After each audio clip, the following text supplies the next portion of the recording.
L'Aviron Bayonnais, certainement l'affiche rêvée, son Jean Daugé en feu face au Stade Français dans un match de reprise du top 14, bien sûr, en début d'après-midi, après la Coupe du Monde. Et les Bayonnais un petit peu fébriles dans cette première minute de jeu vont se faire pénaliser.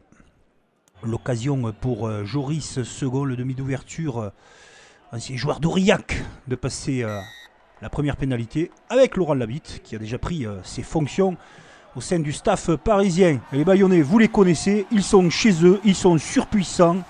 Ils vont concasser les Parisiens et surtout avec ce môle pénétrant extraordinaire. Et à la conclusion, Facundo Bosch avec un stade qui exulte.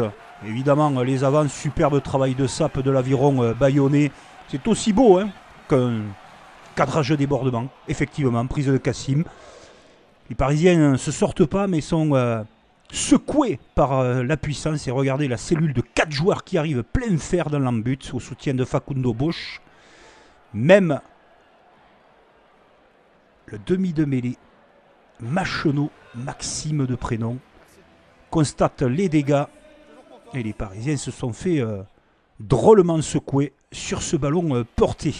7-3 pour Bayonne, qui continue son effort dans l'axe. Situation davantage en cours sur un hors-jeu. On l'a entendu avec monsieur l'arbitre. Les Bayonnais essayent de jouer l'extra-ball. Mais ça ne donnera rien. Alors, donc on revient à la pénalité. Et Camille Lopez rajoute 3 points de plus. Seconde période, ça continue. La déferlante. Les Bayonnais sont déchaînés. Toujours des arrivées, des bonnes courses à hauteur pour aller chercher des avantages et mettre à la faute les Parisiens. Un peu trop à la faute d'ailleurs, les Parisiens qui n'existent pas. Avec Camille Lopez qui rajoute 3 points de plus. Ils essayent les Parisiens. Il n'y a pas que du négatif, mais la puissance est là. Regardez, de nouveau, une nouvelle situation où les avants perforent et performent. Ils restent dans leur schéma de gelée Bayonnais. Un nouvel avantage.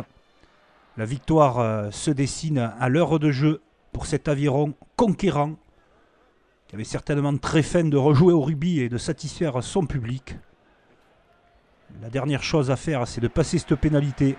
C'est bien fait et bien réalisé par Camille Lopez. Et une victoire de Bayonne en ouverture de la reprise de ce top 14 après la Coupe du Monde face à des Parisiens qui vont se remettre en question pour revenir fort dans ce championnat.